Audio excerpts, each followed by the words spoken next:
World-class infrastructure. Eco-friendly campus. Broad array of academics. KL, deemed to be university. Alluri జిల్లా పాపికొండల national పార్క్లో ఒక అరుదైన ఘటన అయితే చోటు చేసుకుందని చెప్పాలి. ప్రధానంగా చూసుకుంటే అక్కడ మనకి కిటుకూరి అడవి ప్రాంతం రేంజ్ అక్కడ ఏదో బేస్ క్యాంప్ ఏదైతే ఉందో ఆ క్యాంప్ వద్దకైతే పరిశీలన వెళ్ళినటువంటి అటవీ శాఖ అధికారులకైతే ఒక అరుదైన ఘటన అయితే అక్కడ చోటు చేసుకుంది. అంతేకాకుండా ప్రధానంగా చూసుకుంటే మన సాధారణంగా చెట్లకు కాయలు అలాగే వివిధ పువ్వులు ఇలాంటివన్నీ కాయలు మాత్రమే చూస్తాం. కానీ చెట్టు నుండి నీరు రావడం అనేది కూడా ఒక అరుదైన ఘటనగా మనం చూడవచ్చు. అలాగే ఈ ఫారెస్ట్ రేంజ్ ఆఫీసర్లకి అయితే వెళ్ళినప్పుడైతే ఇటువంటి సంఘటన వాళ్ళకి ఎదురైంది. ఒక చెట్టు నుంచి ధారాళంగా వాటర్ రావడం అనేది కూడా ఆశ్చర్యానికి గురి చేసిన పరిస్థితి ప్రధానంగా ఉంది. దీనిపై మరిన్ని విషయాలు అడిగి తెలుసుకునేందుకు మనతో మాట్లాడేందుకు ఫారెస్ట్ రేంజ్ ఆఫీసర్ ఉన్నారు. అలాగే ఇందుకూరు రేంజ్ సంబంధించినటువంటి దుర్గా కుమార్ గారు ఉన్నారు. మాట్లాడే ప్రయత్నం చేద్దాం. సార్ నమస్తే సార్. ఏంటి సార్, మన అల్లూరు జిల్లాలో మన ఏజెన్సీ ప్రాంతంలో ఒక చెట్టు నుండి ధారాళంగా నీరు కంటిన్యూగా వస్తుంది. ఇది అరుదైన ఘటన. ఈ చెట్టు ఇటువంటి చెట్లు ఏ రకానికి చెందిన చెట్లు ఈ ఘటన ఎప్పుడు చోటు చేసుకుంది? నమస్తే అండి, నా పేరు దుర్గా కుమార్, ఫారెస్ట్ రేంజ్ ఆఫీసర్గా వర్క్ చేస్తున్నాను ఇందుకూరు రేంజ్లో. మన 29th ఈ నెల 29th డిఎఫ్ఓ గారు మేమంతా వైల్డ్ లైఫ్ వర్క్స్ ఇన్స్పెక్ట్ చేయడం కోసం కింటుకూరి బేస్ క్యాంప్ దగ్గరికి వెళ్ళాం. ఆ బేస్ క్యాంప్ నుండి లోపల ఫారెస్ట్ ఏరియా, అది పాపికొండ నేషనల్ పార్క్ ఏరియా, అది పాపికొండ నేషనల్ పార్క్ ఏరియాలో ఉన్న లోపల వర్క్స్ ఇన్స్పెక్ట్ చేయడం కోసం సార్ వచ్చినప్పుడు ఒక నల్లమద్ది చెట్టుని మేము చూడడం జరిగింది. నల్లమద్ది చెట్టు అంటే దాని బొటానికల్ నేమ్ టెర్మినేలియా టొమంటోజా. ఇవి చాలా ఎక్కువగా ఉంటాయి, మన ఫారెస్ట్ ఏరియాలో మాత్రమే ఉంటాయి. ఆ నల్లమద్ది చెట్ల దగ్గర బట్రస్ అని చెట్టు నుండి 4 అడుగు ఎత్తులో కొద్దిగా బట్రస్ కింద ఫామ్ అవుతాయండి, ఉబ్బినట్టు. ఎక్కడైతే ఆ ఉబ్బినట్టు ఉందో అక్కడ మా చిన్న చాకుతో మా కొడవలతో రంధ్రం చేయగా దాంట్లో వాటర్ వచ్చాయి. దాన్ని డిఎఫ్ఓ గారు పరిశీలించారు, మేము పరిశీలించాం. దాన్ని ఏంటంటే మామూలుగా అన్ని చెట్లు కాకుండా ఒక 100లో 1 చెట్టు అలా వచ్చే అవకాశం ఉంటుందండి ఈ నల్లమద్ది చెట్లలో. గతంలో కూడా మేము పరిశీలించాం, ఇప్పుడు కూడా అది ప్రూవ్ అయింది. దాన్ని సుమారుగా చేస్తే ఇంచుమించు 10 లీటర్స్ వరకు వాటర్ రావడం మేము గుర్తించాం. ఆ వాటర్ కూడా యాక్చువల్గా తాగుతారు, ఎప్పుడైనా దప్పిక ఉన్నప్పుడు గిరిజనులు తాగుతారని, ఆ వాటర్ తాగడం వల్ల కడుపు నొప్పులు కూడా తగ్గుతాయి అనేది కూడా మేము చూసాం. అది జన్యుపరంగా కొన్ని చెట్లలో మాత్రమే ఇటువంటి తరసపడతాయి, ప్రతి నల్లమద్ది చెట్టులో వాటర్ వస్తుందని కాదు. ఈ బట్రస్ ఫామ్ అయిన చెట్ల దగ్గర మాత్రమే ఈ వాటర్ స్టోర్ అయి ఉంటుంది. అక్కడ మనం కనుక కత్తితో కనుక ఘాటు పెడితే వాటర్ వస్తుంది. అంటే ఈ నల్లమద్ది చెట్లు ఎక్కడ ఎక్కువ కనిపిస్తుంటాయండి? ప్రధానంగా మన ప్రాంతాల్లో ఉండే అవకాశం లేదు కదా? ఉంటాయండి, మన ప్రాంతంలో ఈస్టర్న్ ఘాట్స్, మన ఫారెస్ట్ ఏరియా అంతా ఈస్టర్న్ ఘాట్స్కి వస్తుంది. ఈస్టర్న్ ఘాట్స్ ఏరియాలో నల్లమద్ది చెట్లు ఉంటాయి. మా ఏరియాలో కూడా మోస్ట్ డామినెంట్ స్పీసీస్ అండి, one of the dominant species ఇవి. నల్లమద్ది, తెల్లమద్ది అన్నీ ఉంటాయి. ఈ నల్లమద్ది చెట్లు కూడా అలాగే ఉన్నాయి. ఇవి టెర్మినేలియా టొమంటోజా అనేది దీని బొటానికల్ నేమ్. అంటే మనకి ఇక్కడి నుంచి అది ఎంత దూరంలో మీకు లభ్యమైందండి ఇది?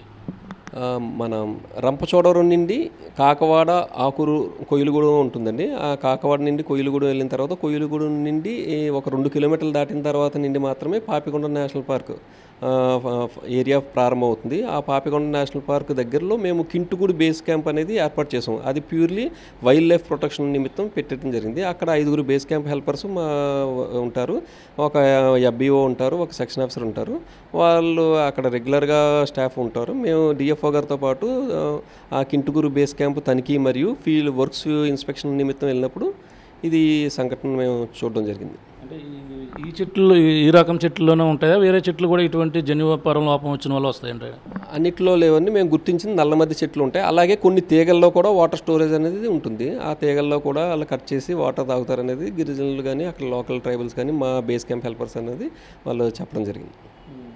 అంటే ఇప్పుడు ఈ చెట్లు ఇప్పుడు ఏదైతే వాటర్ దాన్ని టేస్ట్ చేస్తే ఏ విధమైన టేస్ట్ వస్తుందండి అసలు? అది వాటర్ ఎక్కువ ఉన్న సందర్భాల్లో వాటర్ అది తాగడానికి అనుకూలంగానే ఉన్నాయండి. మీరు చూసారు అక్కడ మొన్న వచ్చిన 10 లీటర్ల వాటర్ వచ్చినప్పుడు అది ప్యూర్గానే ఉన్నాయి. మా డిఎఫ్ఓ గారు దాన్ని టేస్ట్ చేయడం కూడా జరిగింది. తక్కువ వాటర్ ఉన్నప్పుడు మాత్రం కొద్దిగా వాటర్ స్మెల్ వచ్చేటట్టు ఉంటుంది, తాగలేము. ఇదైతే కొద్దిగా ఉన్నప్పుడు తాగొచ్చు. దాన్ని తాగితే కడుపుల నొప్పులు కూడా తగ్గుతాయి అనేది అక్కడ లోకల్ ట్రైబల్స్ యొక్క నమ్మకం.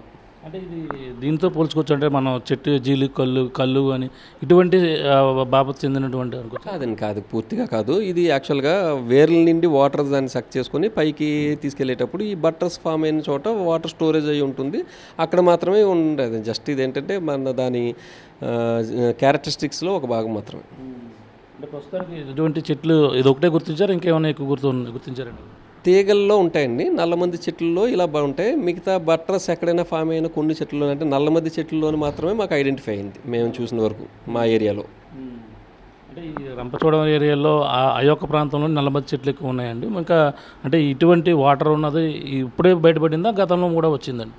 గతంలో కూడా ఒకసారి మేము చూసామండి. అప్పుడు వీడియో అది తీయడం జరగలేదు. మొన్న వీడియో అది తీయడంతో ఈ వైరల్ అయ్యి అంతా అందరికీ తెలిసింది. యాక్చువల్గా మేము గత 2 సంవత్సరాల క్రితమే ఒకసారి ఇలాగ మళ్ళీ మేము చూడడం జరిగింది. అప్పుడు కూడా ఈ విధంగా టెస్ట్ చేసాం కూడా.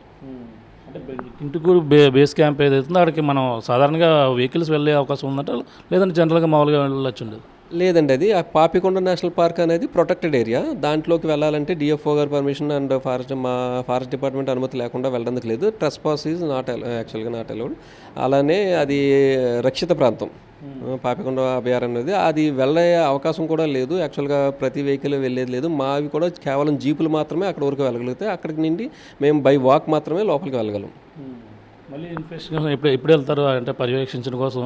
ఇంకా ఇప్పుడు వెళ్ళే అవకాశం ఉంది? ఇంకా ఇటువంటి వాటిని గుర్తించడానికి ఏమన్నా అవకాశం ఉందంటారా? ఇంకా ఖచ్చితంగా అంటే మా బేస్ క్యాంప్ హెల్పర్స్ అయితే ఆ కింటుకూరు బేస్ క్యాంప్లోనే స్టే చేస్తారు. అక్కడే ఉంటారు, అక్కడే పడుకుంటారు. ప్రతిరోజు వాళ్ళు జంతువుల గుర్తింపుల కోసం, వాటి కదలికల కోసం రెగ్యులర్గా వెళ్తారు. మేము కూడా ట్రాప్ కెమెరాస్ మరలా సమ్మర్లో యానిమల్ సెన్సెస్ అనేది తీసుకోవడం జరుగుతుంది. అలాంటప్పుడు ట్రాప్ కెమెరాస్ అక్కడ ఫిక్స్ చేస్తాం. ఫిక్స్ చేసినప్పుడు వాటిని మానిటరింగ్ చేయడం కోసం కూడా వెళ్తుంటాం. నేను మా స్టాఫ్ రెగ్యులర్గా వెళ్తాం. బేస్ క్యాంప్ సిబ్బంది అయితే అక్కడే ఉంటారు. అక్కడ మాకు local beta officer and section officer అక్కడే స్టే చేస్తూ ఉంటారు. వాళ్ళు కూడా రెగ్యులర్గా అక్కడ ప్రాంతాన్ని పరిశీలిస్తూనే ఉంటారు. అంటే ఇప్పుడు చెట్లు నల్లమద్ది చెట్లు ఏదైతే అన్నారు, అవి జనరల్గా పెరిగితే మనం ఫారెస్ట్ సంరక్షణలో భాగంగా వాటిని వేస్తుంటారండి. ఇది న్యాచురల్గా పెరిగిందండి ఫారెస్ట్. యాక్చువల్గా వాటి సీడ్ కూడా కలెక్ట్ చేసి మేము నర్సరీలో వాటిని పునరుత్పత్తి చేసి మరలా మేము ప్లాంటింగ్ కూడా చేస్తాం. హార్డ్వుడ్ స్పీసీస్ ప్లాంటేషన్లో భాగంగా నల్లమద్ది, తెల్లమద్ది, వేగిస, బండారు ఇవి ప్లాంటింగ్ కూడా చేస్తాం. అలానే ఈ యాక్చువల్గా న్యాచురల్గా పెరిగేది అడవిలో మాత్రమే సహజంగా పెరిగే చెట్లు. అంటే మామూలుగా సాధారణంగా ఈ నెలలో బయట పట్టణ ప్రాంతాల్లో అవి పెరిగే ఛాన్సులు ఏమంటారు? అవి పెరగచ్చండి ఖచ్చితంగా. అంటే ఈ యాక్చువల్గా సీడ్ ద్వారా నర్సరీల్లో మేము మొక్కలు మళ్ళీ పెంచినప్పుడు ఆ మొక్కల్ని ఇక్కడ వేస్తే పెరగచ్చండి. కాకపోతే ఇప్పుడు మేము మొక్కలు కూడా నర్సరీలో పెంచి డిస్ట్రిబ్యూట్ చేస్తూ ఉంటాం. వాళ్ళంతా కూడా ఫ్రూట్ బేరింగ్ ట్రీస్, టేకు, రోజువుడ్ వాటినే అడుగుతారు. కానీ ఇవి నల్లమద్ది అవి ఇంకా ఇక్కడ ఇంటి దగ్గర అది స్కూల్ ప్రాంతం లేదు. యాక్చువల్గా ఎక్కడైనా బహిరంగ ప్లేసుల్లో కానీ మన రోడ్ల పక్కన కానీ స్కూళ్ళు సమీపంలో కానీ నాటచ్చు, పెరుగుతుంది. అంటే ఇప్పుడు ఈ వాటర్ ఆరోగ్యపరంగా బాగుంటుందని చెప్పేసి అంటున్నారు. ఇంకా దీనికి ఇంకా జన్యుపరంగానూ వస్తేనే వచ్చే అవకాశం ఉంది. దాన్ని మన కృత్రిమంగా ఏమైనా తయారు చేయొచ్చంటారు? అది వాటర్ స్టోరేజ్ అవ్వడానికి కట్టాను అది కృత్రిమంగా అయితే చేయలేము, మీరు చూసారు. అలానే ఇది ఇంకా రీసెర్చ్ పరంగా అది కడుపు నొప్పులు తగ్గుతాయని అది అక్కడ ఉన్న లోకల్ ట్రైబల్స్ చెప్పిన దాని ప్రకారమే. కానీ దీని మీద ఎటువంటి రీసెర్చ్ అయితే మేము చేయలేదు, ల్యాబ్కి పంపేది. దాని మీద ఏమన్నా ఆల్టర్నేటివ్ చేసి ఉంటే కనుక మీకు తెలియపరుస్తాం. Thank you sir. చూస్తున్నాం, ఇది పరిస్థితి. పాపికొండల నేషనల్ పార్క్ అడవి ప్రాంతం ఏదైతే ఉందో అక్కడ సమీపంలో ఉన్నటువంటి ఈ కింటుకూరు బేస్ క్యాంప్ సమీపంలో ఫారెస్ట్ అధికారులు అయితే పరిశీలించడం కోసం వెళ్ళారు. అలాగే అక్కడ ఉన్నటువంటి జంతువులను గుర్తించడం కోసం అంతా ట్రాప్ కెమెరాలు అమర్చడం కోసం వెళ్ళిన నేపథ్యంలో అంతా కూడా అక్కడ ఒక్కసారిగా ఈ నల్లమద్ది చెట్టు అనేది ఒక రేరుగా కనిపించే ఒక చెట్లు, కానీ వాటి నుంచి వాటర్ అంటే ఒక కృత్రిమపరంగా ఒక 100 చెట్లు ఏదో 1-2 చెట్లకి మాత్రమే ఇటువంటి జన్యుపరమైన లోపాలు వస్తుంటాయి. లోపాలు వస్తున్న వాటి నుండి మాత్రమే ఈ వాటర్ స్టోరేజ్ ఏదైతే దాని నుండి ఒక రంధ్రం పెడితే ఇలా ధారాళంగా వాటర్ వచ్చే అవకాశం ఉంది. దాంట్లో భాగంగా నిన్న డిఎఫ్ఓ మొత్తం అందరూ కూడా ఫారెస్ట్ అధికారులు అయితే వెళ్ళి అవన్నీ కూడా పరిశీలించిన నేపథ్యంలో ఈ చెట్టు అనుమానాస్పదంగా కనిపిస్తుంది. దాన్ని ఒకసారిగా రంధ్రం చేయడంతో వాటర్ ధారాళంగా రావడం జరిగింది. ఒక 10-20 లీటర్ల వరకు కూడా వాటర్ వస్తూనే ఉన్నటువంటి పరిస్థితి ఉంది. ఇది వాటర్ కూడా ఎంతో అడవి ప్రాంతంలో నివసించేటువంటి గిరిజనులు కావచ్చు, వాళ్ళంతా కూడా ఆరోగ్యకరంగా ఉండేందుకు, కడుపు నొప్పి తగ్గేందుకు కూడా ఆరోగ్యకరంగా కూడా ఉపయోగపడుతుందని చెప్పేసి చెప్తున్న పరిస్థితి ప్రధానంగా ఉంది. ఇది అన్నీ కూడా కేవలం ఫారెస్ట్ ప్రాంతాల్లోనే, ఎక్కువ అడవి ప్రాంతంలోనే ఇవన్నీ చెట్లు అయితే పెరుగుతూ ఉంటుంటాయని చెప్తున్నారు. అలాగే మామూలుగా జనావాసాలు ఉన్న ప్రాంతాల్లో చెట్లు పెరిగే అవకాశాలు అయితే చాలా తక్కువ. కానీ ఇవి డెవలప్ చేసేందుకు కావచ్చు, అలాగే వాటిని ఇంకా చెట్లు, ఇటువంటి చెట్లను సాధారణంగా కొండ ప్రాంతాల్లో పెరుగుతాయి కాబట్టి ఈ చెట్లను మరింత గుర్తించేందుకు కూడా ఫారెస్ట్ అధికారులు కూడా మళ్ళీ ఎప్పుడైతే అడవి ప్రాంతాలు పరిశీలించడానికి వెళ్తారో అప్పుడు కూడా ఇవన్నీ కూడా మరి గుర్తించే అవకాశాలు అయితే ఎక్కువ కనపడుతున్నాయని చెప్తున్నారు. పరిస్థితి ప్రధానంగా చెప్పాలి. ఇది కూడా ఉన్న తాజా పరిస్థితి. మరిన్ని వీడియోస్ కోసం ఛానల్ ని సబ్స్క్రైబ్ చేయండి. లేటెస్ట్ అప్డేట్స్ కోసం వాట్సాప్ ఛానల్ ని ఫాలో చేయండి. అండ్ లింక్ డిస్క్రిప్షన్ లో ఉంది.